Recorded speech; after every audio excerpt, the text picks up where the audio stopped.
है आपको इंक्रीजिंग और डिक्रीजिंग वर्धमान और ह्रासमान फलन के बारे में जो है बतलाया गया।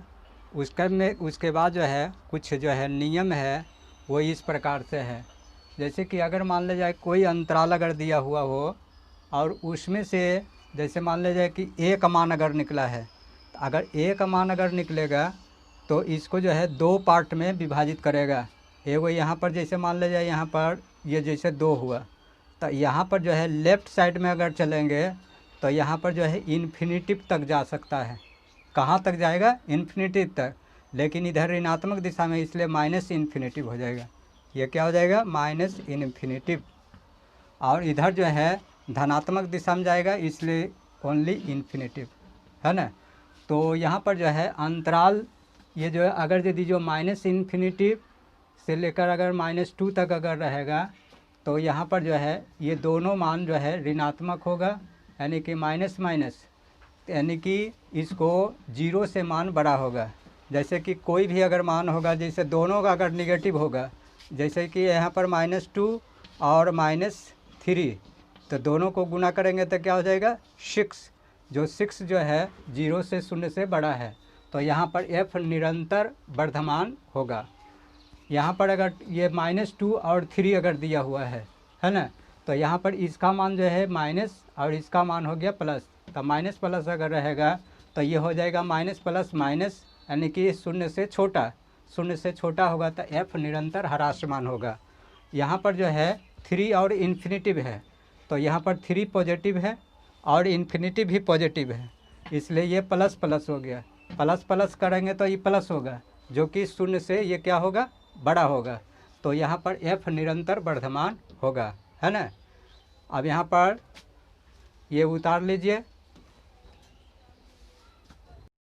टाइप 2 जो है आपको इस प्रकार का ऑब्जेक्टिव सवाल में जो आता है, जैसे अंतराल आपको दिया हुआ हो कि 0 और π/4, तो यहाँ पर जो है इसका अगर डिफ्रेंशिएशन किया हुआ रहेगा और इसका मान अगर पुट करेंगे तो ये 0 से क्या होगा? बड़ा होगा। और 0 से बड़ा होने का मतलब हो गया कि ये निरंतर वर्धमान होगा। यहाँ पर जो है दूसरा अंतराल अगर π/4, ये सब सारे जो है ट्रिकोनोमेट्रिकल का फंक्शन जो अगर दिया हुआ रहेगा तो उसमें मान पुट करेंगे, तो ये हो गया π/4 और 5π/4। π/4 का मतलब हो गया 45 और इसका मतलब हो गया आपको 225, है ना। तो यहाँ पर जो है इसके अगर यदि जो ये मान अगर रहेगा इसके बीच में, तो ये जो है 0 से क्या होगा? छोटा होगा। और 0 से छोटा होने का मतलब हो गया कि ये निरंतर ह्रासमान होगा। दूसरा अगर यदि जो ये 5π/4 और 2π के बीच में अगर यदि जो मान होगा तो इसका मान जो है 0 से ये क्या होगा? बड़ा होगा। और 0 से बड़ा होने का मतलब हुआ कि f निरंतर वर्धमान होगा, है ना। इस तरह से जो है आपको ये याद रखिएगा, ऑब्जेक्टिव सवाल में बहुत काम देगा। कहता कि सिद्ध करें, सिद्ध कीजिए कि r पर fx इजिकल टू हो गया आपको 3x प्लस 17। कहता है से प्रदत्त जो है फलन निरंतर वर्धमान हो गए। सिद्ध करने के लिए कहता है, तो सबसे पहले इसको x के सापेक्ष इसको डिफ्रेंशिएट कीजिए। x के सापेक्ष अवकलन करने पर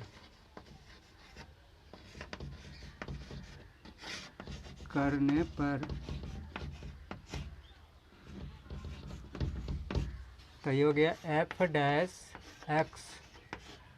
is equal to d/dx 3x plus 17। ये हो गया आपको 3 कांस्टेंट, x का 1 और इसका 0, तो ये हो गया आपको 0, यानी 3 हो गया। 3x का 3 और 17 का जो है 17 का जो है कांस्टेंट है इसलिए 0। तो f' x का मान जो है निकल गया 3 जो है positive, F dash X is equal to positive. हमको यही यहाँ पर जो है टेस्ट करने के लिए वर्धमान या ह्रास मान के लिए जो है हमको डिफ्रेंशिएशन करना पड़ेगा फलन को। तो डिफ्रेंशिएशन किए तो हमको मान निकला 3 जो है पॉजिटिव। इसलिए एफ निरंतर वर्धमान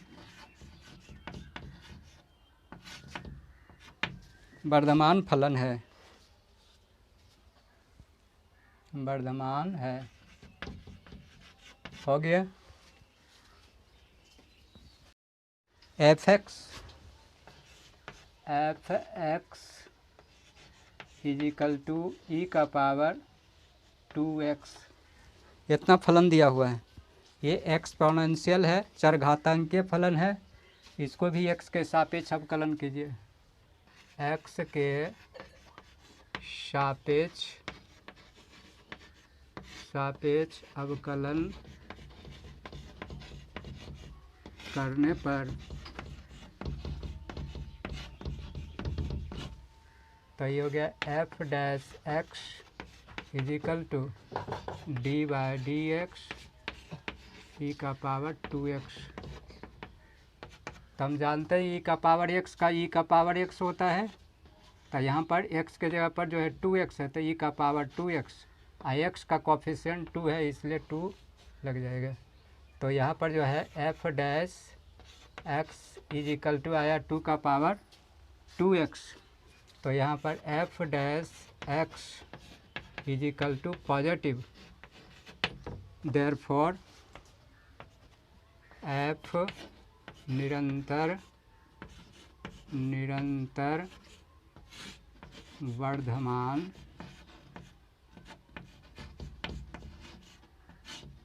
है। साइन एक्स दिया हुआ है फलन। F X is equal to sign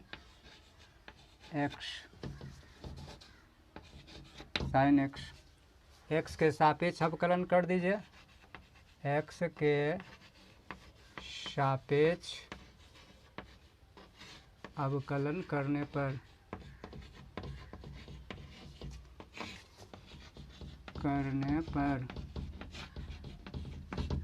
तो ये हो गया F dash x sine x का डिफ्रेंशिएशन कॉस एक्स। अब यहाँ पर जो है ये ए नंबर में दिया हुआ है 0 पाई/2।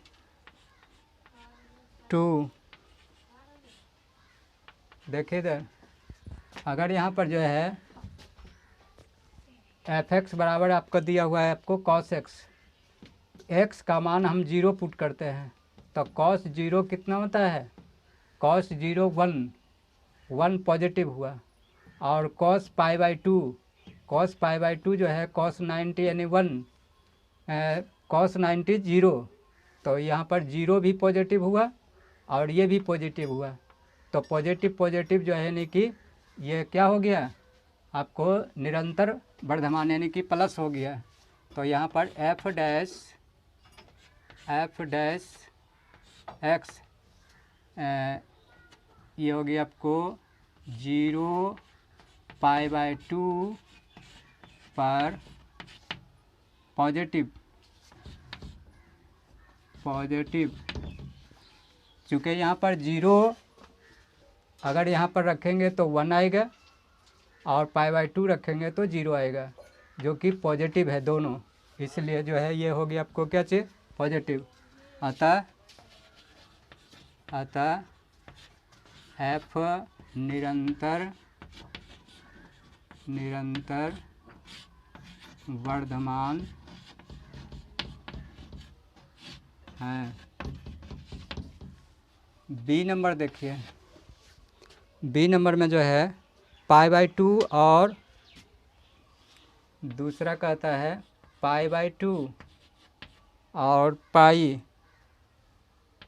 पाई, तो इसके बीच में कह रहा है, तो ये हो जाएगा आपको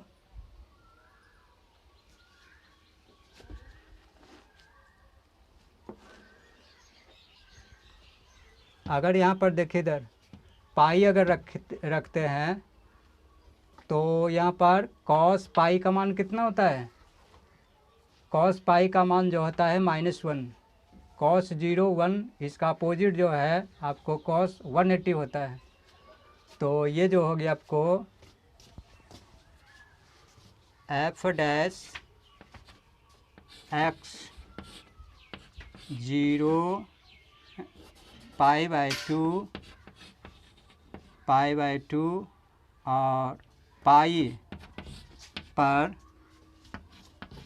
ये हो गया क्या चाहिए, यहाँ पर ये निगेटिव, चूँकि यहाँ पर जो है कॉस x के स्थान पर अगर पाई पुट करेंगे तो कॉस पाई का मान जो हो गया -1 है ना।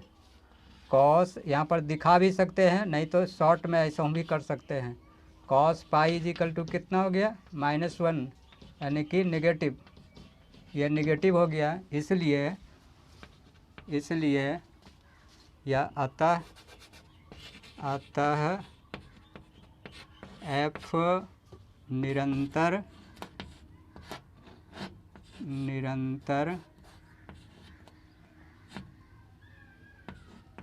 निरंतर ह्रासमान होंगे, ह्रासमान है, हो गया। और ये शिक्षक दृष्टिकोण से इम्पोर्टेंट है, यहाँ पर जो है f(x) इजिकल टू दिया हुआ है, f(x) इजिकल टू ये हो गया आपको 2x स्क्वायर -3x हो गया। इसको पहले इसको x के सापेक्ष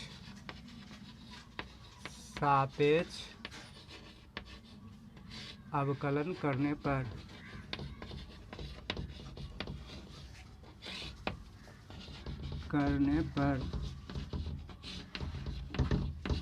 क्या हो जाएगा, f dash x d/dx 2x square -3x, इसको डिफ्रेंशिएट कर दीजिएगा तो ये हो गया 4x -3।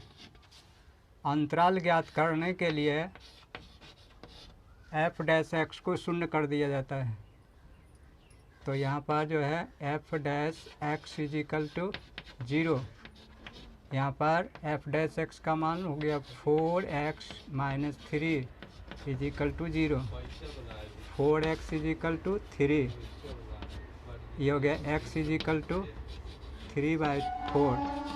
यहाँ पर जो है x का मान 1 आया, तो यहाँ पर जो है हमको क्या बताए थे पहले कि अगर यदि जो ये कोई लाइन रेखा है और इसको अगर यदि जो मान आएगा तो यहाँ पर रेखा को, संख्या रेखा को जो है इसको 2 पार्ट में विभाजित करेगा, और इसका जो है ये आपको इधर निगेटिव अनंत तक हो जाएगा, इधर जो है अनंत तक पॉजिटिव हो जाएगा। तो यहाँ पर जो है x बराबर जो है आया 3/4 है ना। तो यहाँ पर कहता है कि निरंतर ये जो है वर्धमान होगा, तो निरंतर अगर वर्धमान होगा तो इसका अंतराल क्या हो जाएगा, ये हो गया आपको A नंबर, अंतराल ये हो गया आपको 3/4 से लेकर पाई इन्फिनिटिव तक, ये हो गया। और बी नंबर में जो है, बी नंबर में कहता है कि निरंतर ह्रासमान होगा, तो निरंतर ह्रासमान होगा तो इसका अंतराल जो हो गया, अंतराल ये हो गया आपको 3 से माइनस इन्फिनिटिव टू 3/4, यही हो गया दोनों अंतराल। डी बाई डी एक्स, ये हो गया 2x³ minus 3x² minus 36x plus 7। इसको डिफ्रेंशिएट कीजिए तो ये हो गया 6x² माइनस 6x और ये हो गया माइनस 36, है ना। क्या बताए थे कि यहाँ पर जो है इसको अंतराल ज्ञात करने के लिए जो है f' को 0 कर देंगे, तो ये हो गया आपको f' इज इक्वल टू 0। तो ये हो गया आपको f' का मान हो गया, f' का मान हो गया 6x² माइनस 6x माइनस ये हो गया 36 इज इक्वल टू 0। यहाँ पर जो है 6 कॉमन ले लीजिए, तो यहाँ पर 6 कॉमन ले लेंगे, बराबर 0 ख़त्म हो जाएगा। x² minus x minus 6 is equal to 0। यहाँ पर इसको फैक्टराइज कर देंगे, पहला पद गुना तीसरा पद, जोड़ घटाओ दूसरा पद, x² minus 3x plus 2x minus 6 is equal to 0। x common, x minus 3 plus 2 common, x minus 3 is equal to 0। x plus 2 और x minus 3 is equal to 0। Therefore x बराबर, ये अलग अलग 0 के बराबर होगा, तो ये हो गया x इज इक्वल टू -2 और x इज इक्वल टू 3, यानी कि -2 और 3x का मान हो गया, है ना। अब यहाँ पर जो है अंतराल, इसका अंतराल क्रमशः हो जाएगा, तो ये हो गया आपको -∞ से लेकर 2 तक। दूसरा अंतराल हो जाएगा -2 और दूसरा हो जाएगा -2 -2 और 3, और तीसरा जो हो गया आपको 3 to ∞। ये जो है आपका अंतराल पहला के लिए, जब -∞ से -2 अगर अंतराल अगर दिया हुआ होगा, तो यहाँ पर जो है इस f' में अगर मान पुट करेंगे तो ये जो होगा आपको क्या चीज़ पॉजिटिव होता है। f' is equal to positive, मान निकाल के भी शो कर सकते हैं, नहीं तो रफ में भी कर सकते हैं। इसका मान पॉजिटिव, इसलिए ये जो है निरंतर वर्धमान होगा, है ना। दूसरा जो है आपको -2 जब -2 और 3 अगर मान पुट किया जाएगा तो f' का मान जो है ये निगेटिव आएगा, है ना। तो ये निगेटिव, इसलिए ये जो है निरंतर ह्रासमान होगा। और जब यहाँ पर 3 और इन्फिनिटिव अगर होगा तो f'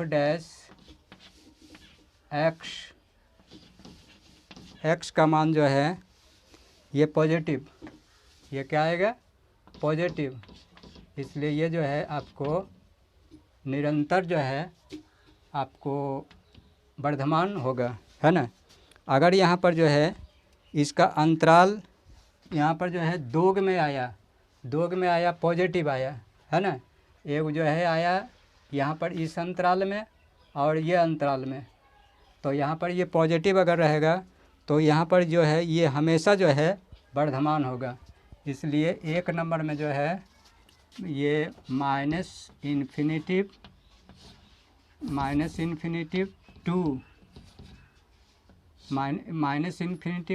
-2 और ये हो गया आपको 3 to ∞ पर f' is equal to positive. Therefore ये निरंतर वर्धमान है। और दूसरे पर जो है, दूसरा जो हो गया आपको -2 और 3 पर f dash x negative. Therefore ये हो गया आपको निरंतर ह्रासमान, निरंतर ह्रासमान।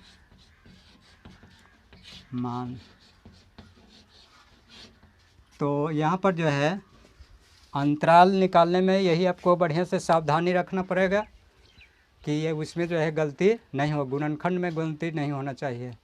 अगर गुणनखंड सही हो जाएगा तो आपका अंतराल निकल जाएगा। ठीक।